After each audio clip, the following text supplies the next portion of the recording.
Greenhow told me of a speaker they had seen, and they really encouraged us to look at it at the fellow for the Tuesday Club. And we invited him, and last year he came in and he told us an extraordinary story of his hike of the entire 2,186 miles from Georgia to Maine in one fell swoop, earning the title True Hiker or Through Hiker. Just to get, it's so easy to throw around those numbers, 2,186 miles. Imagine your spouse said, go take a hike. And you said, okay, I'm going to take a hike. And 6 months later, you called in, assuming you lived in Chicago. You know where you would be? In Los Angeles with 75 miles to spare. That's how far Craig walked.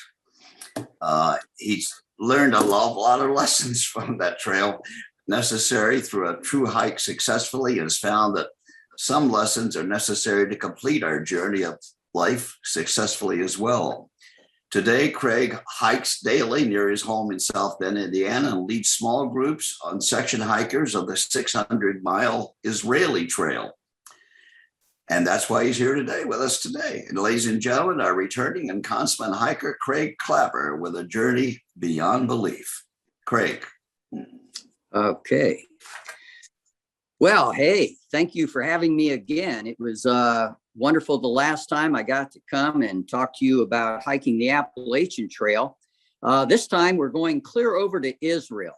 And if you look at the next map here, if you left, yes, that's it. If you left Chicago, went through Frankfurt to Tel Aviv, that's 6,900 miles. And, to go to Israel, it's called making aliyah, which means to ascend. You ascend by plane. And next we see as you fly into Israel, I remember the first time, I've been to Israel 8 times, I believe. You're just, your heart is racing. Like, this is the country you've heard so much about. Speaking of that country, if we look at this next slide, it gives a little bit of an understanding of Israel. When you arrive in Tel Aviv, most people hang out there or go perhaps to Jerusalem, which is only about 45 miles away. But on a trip that I do, where we hike what's called the Gospel Trail, and that was named by the Department of Tourism there in Israel, you go about 70 miles north to a town named Nazareth. Now, the other map there shows a map of Israel. And what's astounding is, think this through. Do you realize that you can put 7 Illinois, or rather 7 Israels, nations of Israel, inside the state of Illinois? That's how small Israel is. And Illinois itself has about 12 million people, but Israel about 9,000. So the state of Illinois has a larger population and 7 times the landmass of Israel. We're talking about a very small country. Jim shared that when I hiked the Appalachian Trail, that was around 2,200 miles.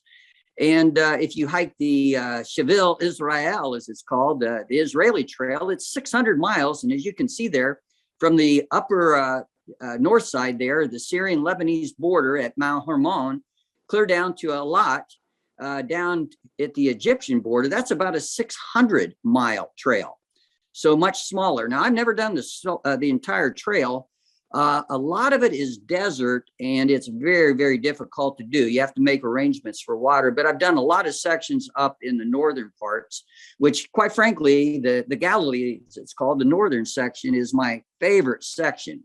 And we're going to go there now. Let's make that 70-mile trip or whatever up Route 75 to a town called Nazareth. Nazareth is interesting. It's about 80,000 people. It's no small town. And they have what's called Upper Nazareth as well, which is primarily Jewish, and about 40,000. So primarily Arab. And as you can see there, there's it says Nazareth both in Arabic and in Hebrew.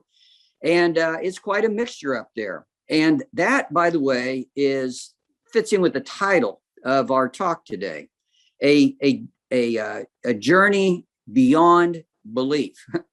You say, how could you possibly do that in Israel when you have 3 of the major religions of the world thinking that it's a holy site and everyone wants to go there and do pilgrimages.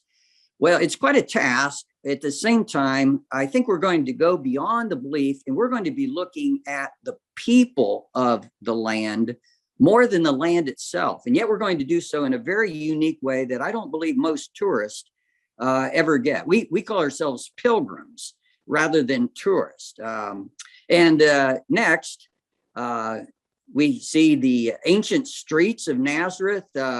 Nazareth had actually kind of gone to pot, but in recent years, an entrepreneur named Mayo Zinan really invested in Nazareth and had this idea of creating this trail where people could come and experience people of the land from we're going to look at people from all major religions. And he felt that it would really build bridges between people, because you stay in hostels, you stay in homes and eat their food in various people's groups. And it's been such an attraction that Jimmy Carter, President Jimmy Carter, invested in it, came there. And Tony Blair of the Prime Minister actually came and hiked part of this trail as well. It's gotten a lot of national attention if you'd ever Google it up. But look at those beautiful city ancient streets. And you walk down those streets once you make it up to Nazareth. And then next, we see that you come to your destination for the night, a place called Fazi Azar Inn. Now, as you can see, it's got a low structure there. You kind of humble yourself. That's the thought to enter into this inn. This was built in 1830. This Fazi Azar owned it. He went to Syria.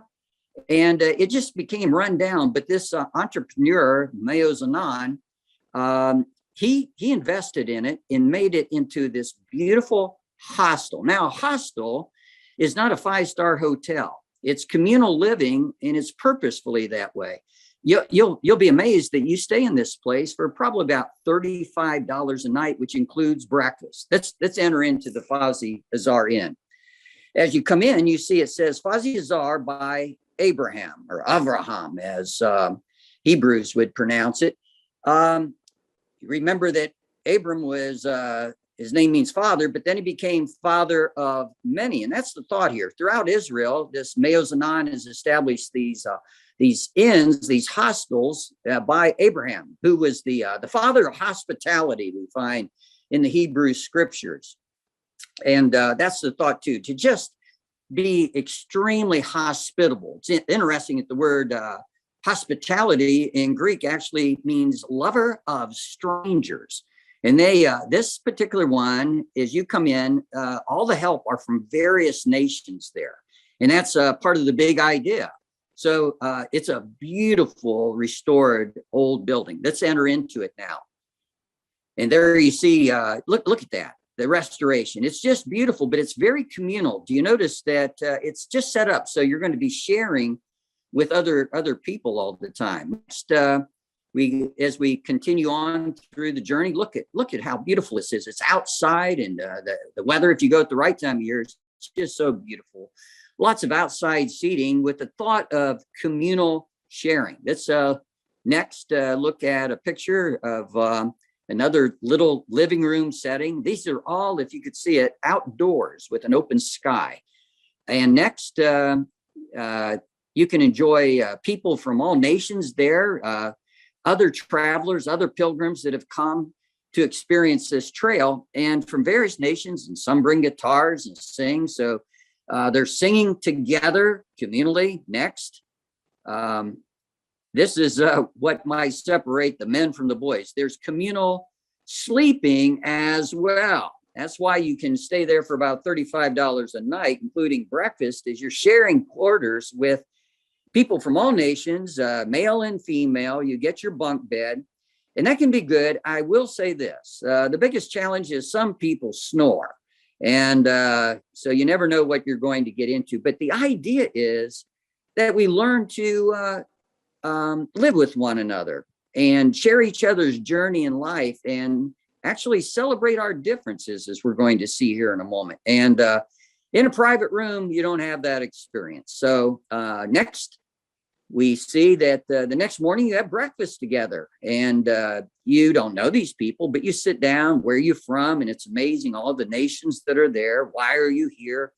I heard about this trail and how you get to stay in homes of various people groups, eat their food, see beautiful sights throughout the nation of Israel.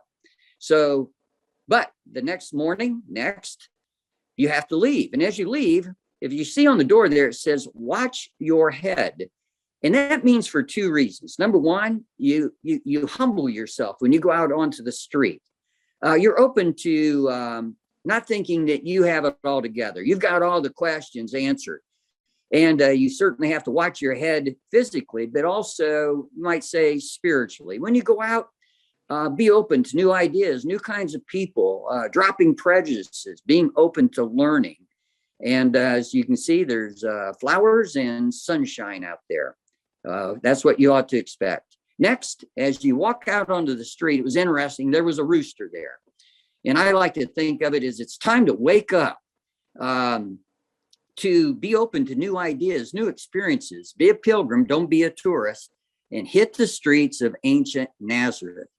To stay on the trail, the next picture shows you this. On the side of that post, you see there's two white lines and then the orange line down the center. The orange stands for the desert in Israel, which makes up about 60% of the country. All you need to do is follow the orange stripe. And what you'll find is that when you pass one, you look ahead and either on a rock or a post or somewhere, you're going to see your next line. And this trail actually follows, there you see it. Ron just put that up. That's called a Karen stone on trails. But you'll see that this one has an anchor. The anchor, as I shared, the Department of Tourism put these up. It means gospel trail. You're on the gospel trail. The word gospel means good news. You're open to good news and learning new things. And so you look for the anchor or the stones or the stripe. Next, you meet people that might look a little different than you. Now, this particular lady, she has a smiling, warm face. She has an inviting face. She doesn't dress like we dress perhaps in the States, but I like her face and her smile, her eyes. You meet all kinds of people on the street. Next, we see another gentleman, and he could be the kindest guy in the world or not. I don't know. You just look at his eyes. I can't quite read his eyes or whether that's a smile or not. But when you see people like that, they don't know what you're like, and you don't know what they're like. But again, you see all kinds of people, and you don't want to be too quick to judge. You don't know their stories. What's that man's story right there? He looks like a shepherd to me, which you see all over Israel. Lots of sheep, lots of shepherds, and who knows what stories those eyes might tell. Next, as you continue on there, you leave town and you start on this trail, and you can see if right there to the left is the symbol you're looking for, the two white blazes with the orange blaze in between. Now here we see a solo hiker, and there's great things about being solo. But then again, life isn't meant to be walked alone. The next picture shows us a couple that are getting along quite well on the trail. In the Hebrew scriptures, it talks about in the book of Ecclesiastes, a man that was all alone, and he was successful, but he finally says, why am I working? Why am I doing this? Life brings no enjoyment. I'm all alone. And then it says this, two are better than one because they have a good return for their work. If one falls down, the other's there to pick them up again. There's tremendous encouragement and protection as well. So this looks like it's probably a man and his wife or a man and his girlfriend, but they're hiking the trail together hand in hand. And I think that's more what life should be like. And then the next picture shows three. That same passage in the Hebrew scriptures in Ecclesiastes says, and a threefold cord is not easily broken. It's speaking about three people is even better. And we see here a gentleman and two ladies walking down the trail. They were actually a part of a group that I had taken at that time. As I shared, I've done the trail 8 times. First time all by myself, just to figure it out. and ended up meeting a couple of gentlemen, but you don't go with large groups on this trail. I've taken as many as 12, I believe. Continuing on to the next picture, here's one group that this is when I went by myself, I believe. And there's a group that I just sort of sat down with and took a break with. I do remember the gentleman with the looks like a red in his lap there was from Greece. And, he did an interesting thing. He's quite the athlete. He actually ran the 45 miles of it and set a record. But, I think life's meant to be more of a shared journey than a competitive race. And looks like he's making companions on this particular hike. So you take a break, get to know people from around the world. That's really interesting. And then you continue on. The next picture, we're coming into a town here called Mashhad. Now, Mashhad is interesting in that it's the home of the prophet Jonah out of the Hebrew scriptures. And they claim that was his birth, the ancient Gath Hefer. And but it's also a Muslim town, an Arab town, almost predominantly, that you walk through where you're going to spend this evening. As you walk into town, the next picture shows that, like most towns, you're greeted by the children. And look at the smiling faces and waving to you, boys playing. And children are just a delight along the path.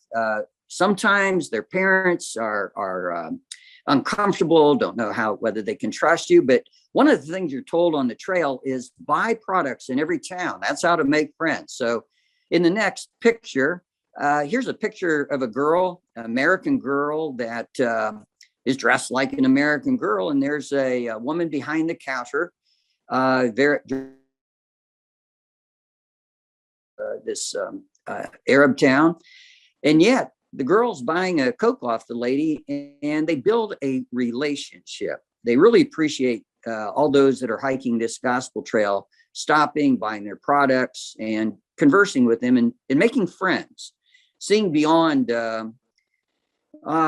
differences to say, hey, there's a human being. We're all we're made in the image, and we have our differences, but we're all living souls here on planet Earth. And that's the idea of this gospel good news trail. Next, we go on. We come to our destination for the night, a town called Cana. And we see here 4 little girls greeting you. They want you to stay in the Cana hostel, which we do. And the next picture will show the gentleman that runs this hostel greeting us. I shared with you that at Abraham Hostel, the very first one, Fawzi is RN, every nationality in the world, they want working in there, it seems. And you have Christians working there, you have Jews working in there, you have Arabs, Israeli Arabs working in there. But this particular gentleman in Cana has a large percentage of Palestinian Christians. And you'll see here in just a moment, this is a Palestinian Christian family. There's his wife greeting us as well. And then you're invited in to their home. Next picture shows you come in and the son greets you as well. They're so happy to have you there, and you're going to be in their home, which is their hostel. Next picture shows you're actually going to sit down and eat with their family with the traditional food of a Palestinian Christian in Cana, which is famous for its wine, by the way. And so you sit and you eat a meal with them, and next you not only share a meal, you're going to share accommodations with them. And again, it's this communal sleeping quarters together. So let me tell you a story on this particular one. That the time I did this all by myself, it was crowded, and they made arrangements where the gentleman's wife actually stayed in a separate room, and her husband and I shared a room together, which is unusual. The difficulty was he snored terribly. That gentleman I just showed you, he's a wonderful man, but I never want to stay in his room with him again. They thought that was quite an honor, but he was pretty loud snoring. So after you spend that night, you move on. So you hit the trail again. there we are, a few people hitting the trail, leaving Cana and heading toward our destination for that next night, which would be, whoops, I think we got a little too far ahead there, Ron, didn't we? Yeah, if we can go back. Okay. Maybe not, but the next destination for that night will be a totally different experience. So let's go to the next picture. You pass these beautiful scenes, and look at the girls celebrating the beautiful flowers. You know that the rabbis state that humanity will answer to their maker for not enjoying all the wonderful gifts he gave us in our earthly journey. We tend to complain, and there are thorn bushes out there you can complain about, but I love the fact those girls are just celebrating the beauty of creation. And I think we should do that. Don't just focus on the thorns in life, focus on the beauty as well, and you'll celebrate. Next, we see there's just bushes along the way, and sometimes that can get you scratched up, but that's okay. It has its own beauty. Next, we see even with the rough terrains at times, we're still on that good news trail. There's good things we're going to learn out here. Next, we see streams that if you've been to Israel, you know that there's wadis. They dry up certain times of the year. Then they pray for rain. And when you get rain, people complain about the rain because you got to walk through the streams. And water is life in Israel. Again, there's a lot of prayer goes up for rain, and the rain is a blessing. So don't complain when you have to walk through the water. Instead, be grateful that it rained, and you go on in your journey. Next picture. We see a horse here, and it's amazing. There's a lot of open range there. So you come across this beautiful horse, this white horse.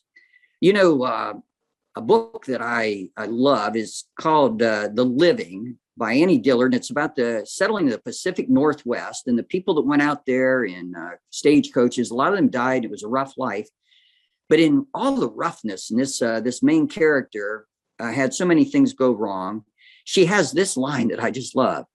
She said, "It was a rough life, but one day I saw a white horse roll in wild red strawberries and stand up red, and it made life worth living." It may seem ridiculous, but she's saying, I saw this beautiful sight.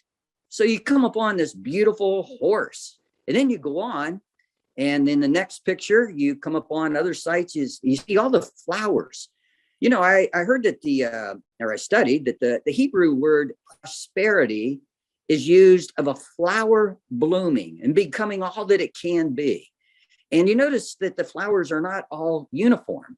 They all bloom differently. So they prosper in different ways. And so you celebrate the prospering, the blooming of creation as you walk, and then you go on. Next picture. And you see a flock of sheep. The sheep are just dominant all over Israel, sometimes even close to Jerusalem. You'll see shepherds very close to the city. And it reminds me again that in the Hebrew scriptures, it says that we have a shepherd that watches over us. And you always see the shepherds close by watching over their sheep. They've invested a lot in them, and they care about their sheep. There's all these lessons learned out there. Next, we see another animal, the cow. Now, the Israelites were told that this land would be a land that's flowing with what? Milk and honey. And again, there's cows everywhere. What that means is it will produce grasses so that the cows can eat, and the cows produce milk. Your basic necessities will be met. It's a good land to go into. And then next picture, we see the honey, the bees. There's a lot of bees over there, and that speaks of sweetness. And honey is used over there for a sweetener. Almost at every breakfast, you'll have honey and figs and dates. That's how they eat their sweets, and probably we ought to as well, rather than refined sugar. but you'll come across that, and it just reminded me that this is a good land.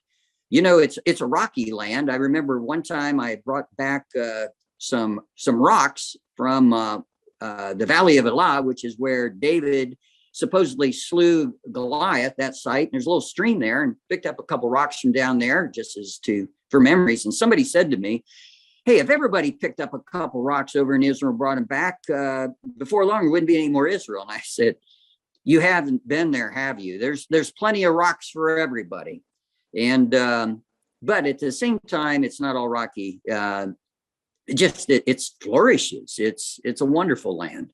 Next, we see your destination for the next night. If you have two choices, you can go on a little ways to a place called Kibbutz Lavi. And it's a kibbutz, and it's really, really nice and not real cheap. And but it actually they make it's the leading synagogue furniture making facility in the world.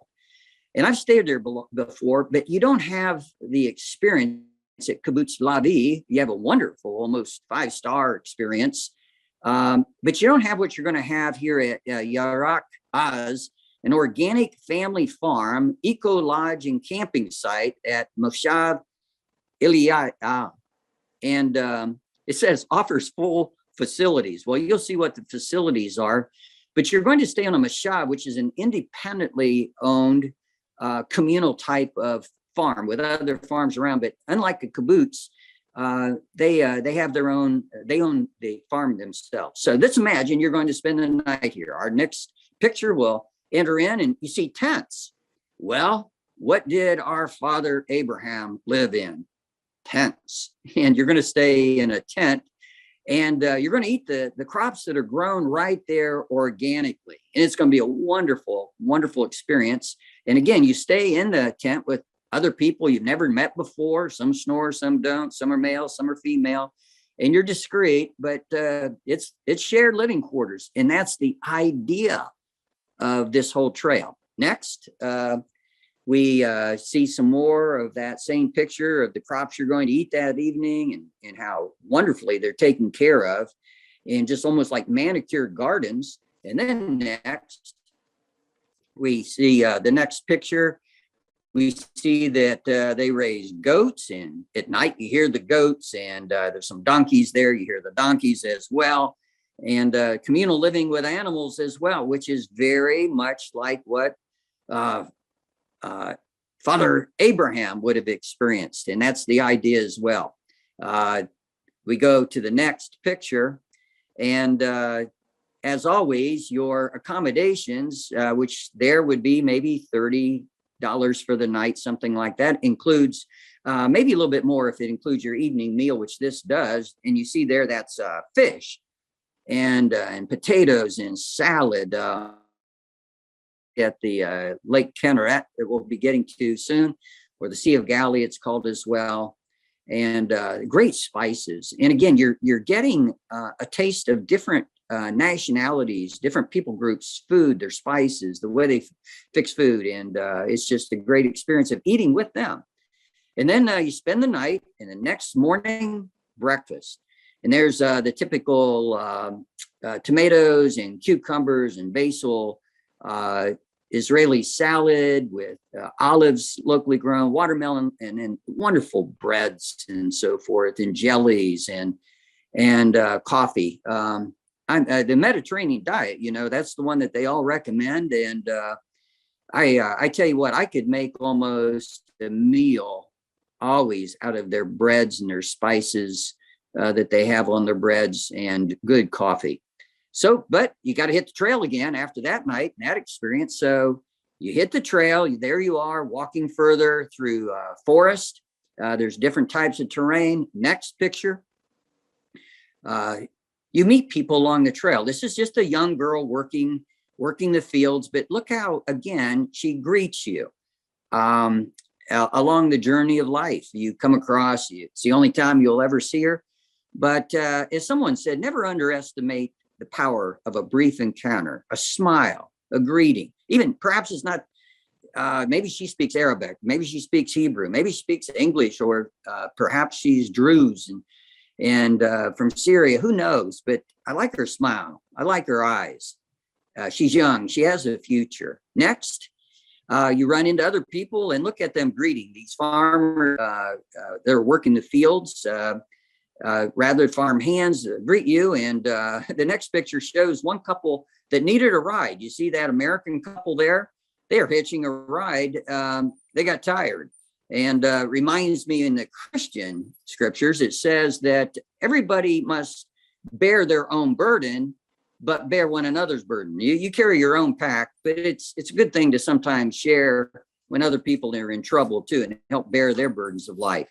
And great lesson. They're smiling and giving them a ride to their next destination. They could have had blisters or something like that happen. That happens along the way, or get dehydrated. Next picture shows another scene in our destination for the night. The nation of Israel is told that this will be a good land with barley and with wheat, and it'll be a land that will produce grains, and again, for the cows and for the animals, and grain for you. And it's just a very, very productive land. Particularly this area, there's a lot of volcanic activity that's occurred there before. It's just a rich, rich soil. I don't think people typically think of that when they think of Israel, this Upper Galilee that has such a rich terrain. And next, we go on to the next picture. And this is just a little map to show you where we're headed. We're headed to Mount Arbel, right on the shores of, this map says, the Sea of Galilee. It's in the Hebrew scriptures, it's Lake Kinnereth, if I pronounce that correctly, which means heart, because it's heart shaped. And so we've left Nazareth. We went through Mashah. We went through Cana. We stayed not at Lavi, but at the little farm there. But we're headed to our destination of Mount Arbel, which is quite a climb and quite a beautiful place. Our next picture shows us that climb from the little town of Arbel down at the bottom, climbing that huge mountain on that cliff, overseeing the Sea of Galilee in the valley below. So imagine walking up that, and it's a tough hike, but it's worth the hike. The next picture shows us ascending again. And if you see that little tree up at the very top, that's our destination. So let's go up there. And it's quite a sight. There, the gentleman is looking over the Sea of Galilee. Actually, our destination on this hike, there's a little bit more, but you wanted to go to see this beautiful lake. It's interesting that the northern edge of Israel, Mount Hermon, right at the Lebanese-Syrian border there, is 9,000 feet above sea level. And most people wouldn't realize it. There's a ski lodge in Israel at that northern slope, but it descends quickly, clear down. Only 45 miles later at the Sea of Galilee, it's 600 feet below, or 700 feet rather, below sea level. Another 150 feet deep, this heart-shaped lake that's 13 and a half miles long and 7.5 miles wide, the lowest elevation freshwater lake on planet Earth, teeming with fish. Beautiful lake with lots of historic places around its shores. And you can see the gentleman is just so overwhelmed by the beauty there. And it does, it takes your breath away when you get to Mount Arbel. But you have miles to go before you sleep, so we're going to have to descend it. But before we do, we look out over the plain of Kinneret. This is a really interesting lesson here. That plain there, as you can see, is so fruitful. And it grows there in that one little section, figs, grapes, olives, palms, and walnut trees are some of the crops that grow there. But what's interesting about that, those crops don't grow together typically, except here. They all demand different soils and different moisture in the air But there's something about this one small strip along the Sea of Galilee where all these various types of crops can grow together. Now, I want to camp on that lesson because I think that's one of the lessons we're supposed to learn on this trail. Let's go down a little further there. Next picture. And on the way down, you're going to see what? Well, you probably know. That's an olive tree. You know, olive trees are not beautiful, but they are indestructible. You can't hardly even burn down an olive tree. You burn it down, you think it's dead. What happens? A shoot comes up. And, you know, the Hebrew scriptures say in the Psalms that our children are like olive branches around the table. And there's just always that future generation.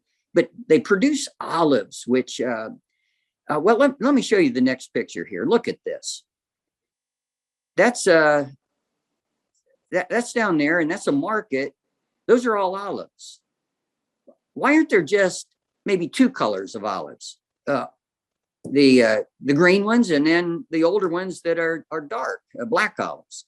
Why such a variety of olives? Could it be that the creator of the universe is kind of into variety?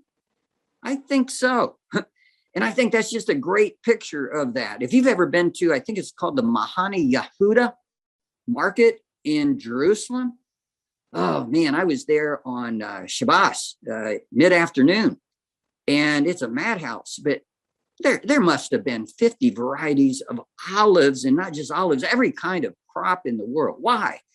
You know, where I live at, just north of me, 12 miles, is an area along Lake Michigan. It's called the fruit belt there, where they grow lots of apples and there's orchards. It's down by St. Joe, Michigan, if you know that area, or Buffalo Beach. And something about the terrain there, I just saw a chart where between late August and late October, there are 16 varieties of apples. Why are there 16 varieties of apples? Why not just one variety of apple? Well, the chart says some are good for eating, some for cooking, some for applesauce, some for cider. That's why. And I think these are some of the lessons that you learn along this trail, the gospel trail, that you got to humble yourself when you go out that door. Keep your head low and wake up to whatever the rooster's trying to tell you to wake up to. Next picture. You got to go down. What goes up must go down. You have to go down Mount El Bel. At the bottom, you're going to find Lake Kinnereth, the heart-shaped lake, the Sea of Galilee. Next picture, coming down, and look at the massive cliffs there. Next, you made it. You're down to the shore. Now, typically you'll walk around the shore a ways and you'll walk over to a place where called Capernaum, and then to your night's destination, a place called En-Gav, which is a Jewish kibbutz, and we're going to go there. But first, who goes to the lake without taking a boat ride? You see me there with white hat on with a group of people, and that's actually a group of people that I had taken over. And interestingly, that's about March 6th of 2020. We were there when COVID hit. You know, the statement, it took the parting of the Red Sea to get the children of Israel in. It took almost the parting of the Red Sea to get us out on March 11th. Believe it or not, El Al was closed when we got to the airport, but we were on British Airlines and we got out by the hair of our chinny chin chin, or I'd have spent a whole lot more time in Israel than I'd wanted to. But we're all happy there. We didn't know COVID existed at that moment. Everybody's smiling, but we're on the Sea of Galilee, and the next picture shows we're out on the boat, and this gentleman actually let me fish. I didn't catch anything, but one gentleman did catch fish. Interestingly, the gentleman with the shades who owns the boat, his name is David or David. He's from the United States. His father was a doctor, but he wanted to make Aliyah and move to Israel. And this is what he does. He loves all the nations of the world, and he's quite a colorful individual. And so he runs this little boat service on the Sea of Galilee. I don't know what he's done since COVID hit, but he's just a delight, and even let me fish, even though I didn't catch anything. But he takes you, and you pick that boat up at Tiberias. Next picture will show that map there. Actually, when you get down Mount Bell, then you have to go to Tiberias by a bus or cab, not far, and that's where you catch the boat. And rather than walking around, we're going to go to the other side and be dropped off over at this kibbutz for the night. So there we are. Those girls look happy. They were part of our group going across to the other side, to the Golan Heights side of the Lake Kinneret. Next picture. If you know the Christian writings, it says that Jesus walked on the water there. Well, I tried it. It didn't work. And I'm kidding, but that's my feet in the water. They're going under the water. But everybody jokingly tries to walk on the water. And to my knowledge, no one, it's never worked for anybody I've been with. But I actually have my feet in that water. It's refreshing because your feet take a beating on that hike. Next picture. We're at the most wonderful kibbutz just below the Golan Heights on the east side of the shores of Lake Kinneret. And if you've ever heard of En Gev, it's just they have an outdoor amphitheater there for concerts, and but they give a really good rate to anybody hiking the gospel trail. Typically, it would be very expensive. It's really nice, but they again, you can stay there for probably $50 a night. Next picture. As we're ending our journey, we come into this kibbutz. A kibbutz is communal living, where they communally own the land, and this particular one makes a lot of money off bananas and off of fishing, and also a museum there of fishing, and also putting on concerts. As you can see, they're pretty nice. Next picture, and we're almost coming down to the end here. This girl sitting by a tree, reflecting upon her trip. It's over with. Only thing left to do is tomorrow morning, get up, make your way to Tel Aviv, get on an airplane and go home. But hopefully there were some lessons learned. Hopefully we woke up, we heard the rooster, and we humbled ourselves, put our heads a little lower under the door. Next picture.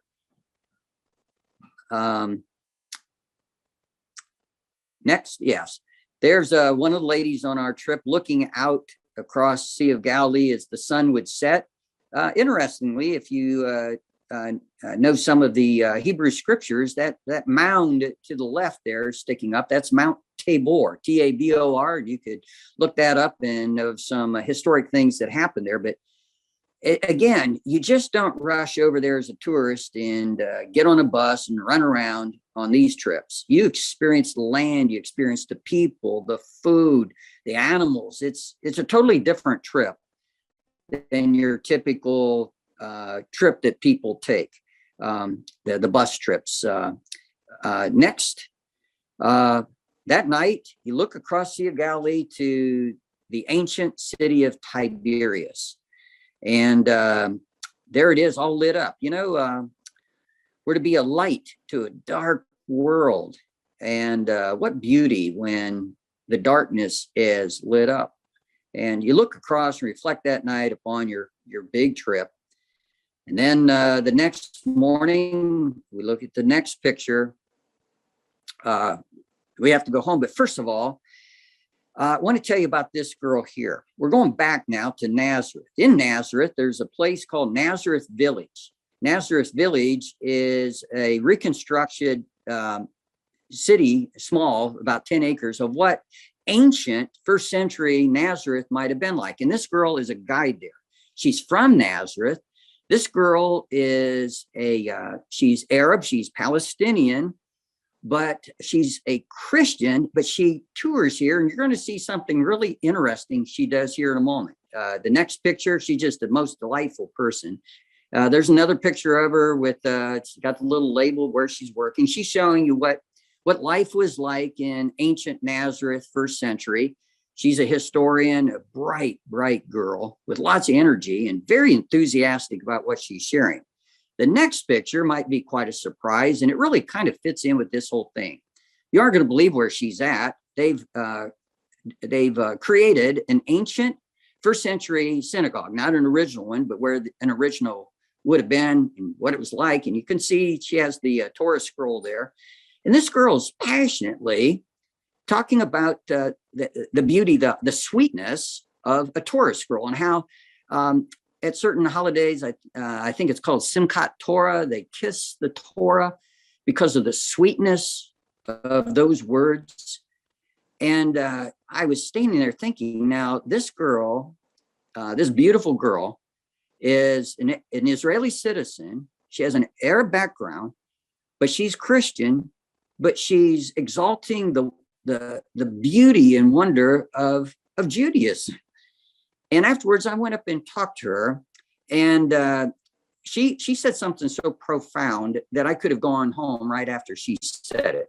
I said to her, I said, "You're very passionate about what you're teaching." And she looked at me and she said, "With all my heart." And then she said this. She said, "You know the most important land that needs to be conquered here?" I said, "No." And she beat on her chest at her heart. She said, "That land right inside there in my heart, the primary land that we need to make certain is right, is the land between our own breasts. That land there is a land that I need to be responsible for." And I think that's one of the greatest lessons here. Next picture shows getting on an airplane and going home. And rather than just saying, "Well, that was a lot of fun and I had a lot of food," we go back again to Fuzzy Azar Inn. And when you walked out into the streets, it says, "Watch your head. What are you thinking? What's going on inside of you?" And then be open to waking up. Wake up, as they say, because there's lessons to be learned. That rooster crowing. And, the title of this is a Journey Beyond Belief. I have my convictions. You have yours. But we are human beings on planet Earth, sharing the same globe. And I think this lesson here is saying, remember, we're all humans, and we need to have a little more love and respect toward one another and even others' beliefs. So that's the trip to Israel, hiking Israel. We've hiked 2 major trails now, and I hope that that was beneficial to you. Greg, this is Ron. Jim, I'm finished. Ron, I'm going to turn it over Ron. to. No, thank you. It was just wonderful, and I have a question, and then I'm going to turn it to Jim because he may have a question. But my question is this: I thought I was going to see a travelogue, and I did, but it was more than that. You basically showed us something more spiritual. And my question is this. I mean, I don't have to go to Israel or Italy or Germany to experience that spiritual side. When you took your trips, multiple trips, did you find others that shared your feeling and your experiences? Or were these people just kind of taking pictures of the mountains and the lakes and then came back with just pieces, but not something that changed them? Did you find that you were able to see other people that were changed as you were? Yes, and I tell you why. Anybody that researches this gospel trail, and again, the Department of Tourism of Israel has a lot of wonderful things on it. It tells you the purpose of this trail is to experience all the various people groups of Israel, their food, stay in their homes. And it's not about the land or its history so much. It's about the people, and you know what you're getting into. So almost and it's a pilgrimage. It's not a tourism trip. Therefore, I think anybody who went over there to take this trail knows what they're getting into and already have an interest of like learning lessons about that, a spiritual awakening, or to hear the rooster crow, as I said, or to, it's not by chance it says, watch your head. That means be open to new thoughts, So I would say those who, however, early in my career, I took the typical bus trips of Israel. I don't care for those. You don't experience the people like that, or eat in their homes, or listen to them snore at night, I'm going to turn it over to Jim. Craig, thank you. It was wonderful. Thank you, Ron. Craig, I don't have any questions. Because others do, I'm sure, but I just wanted to say thank you from the bottom of my heart. You really are an extraordinary presenter, showing an awful lot of care of the subjects you meet, and thanks for sharing those with us. It means a great deal. Thank you, Jim. Sorry, maybe Jay has a question. Yeah. Well, I don't have a question. I just want to thank you so much, because that was a wonderful, wonderful presentation. And the thoughts that you came up with, the feelings, those are so important. The people that you met and all of that. I don't have any question because you answered them all. Well, thank you. Thank you. This is Jill here. I'm looking at the chat, and there are thank yous in it. And someone's just asked, Alice has said, how can I find out if the hike is available now? It is, if they just go on site to the Department of Tourism of Israel, and if they put in Gospel Trail, it is open now. This is my personal opinion. Right now, I'm hesitant to do international travel for fear that I would get stuck and be quarantined for a long time. That happens to people. So I'm hesitant to do international travel right now. Plus, the last 2 weekends, I flew to Phoenix, Arizona to do a presentation, and to Salt Lake City, Utah. Airline travel is not fun. But it is open, and this is a very, very good time of year to go. Right after the high holidays, November is wonderful. And then March is wonderful as well. If you go November or March. Thank you. And Bob asks, how were you able to interact with folks of different lands speaking different languages? Look for somebody young. Anybody that's young speaks English. And so typically a parent will go get their children to talk to you. But any person, I would say, under 22 years old speaks English. Maybe a little rough, but it's kind of the universal language over there, as long as they're not elderly. Thank you. I've unmuted Don because he asked me if he could ask a question. There's a few more questions in chat as well. Yes. Thanks, Don. Yes, a wonderful presentation. On other trips to Israel, have you gone to Masada and the Dead Sea and Jerusalem? Because if you have anything on that, and this is wonderful. I was never aware. I mean, we've been to Safad and in Galilee, but I would hope we could invite you back to do Masada and that whole area in Jerusalem. I do. I've hiked the Masada, the desert area, the Dead Sea, the Salt Sea, as it's called, and so yes, I have done all those, and I love Jerusalem. Jerusalem. If you've been there, how do you explain Jerusalem? The whole world's in Jerusalem. I sat for an entire afternoon one time at the Western Wall and just watched the whole world go by. It has its own story. I prefer the rural areas, but yes, I have done all that. Maybe I could come back again. I'd love to come in person. I know it's just impossible now, but because it's just better in person. But thanks so much for the possibility of an invite back. I do. Hey, I do. Jill, do it, we're, President. we're losing a little power for Craig, so we need to wind up maybe with a Right. couple last comments. We've Go got ahead, a please. few questions, so I'm going to make them quite quick, Craig. Would you repeat the title of the wonderful Annie Dillard book that you mentioned about the white Oh, horse? yes. Yes, it's called The Living by Annie Dillard.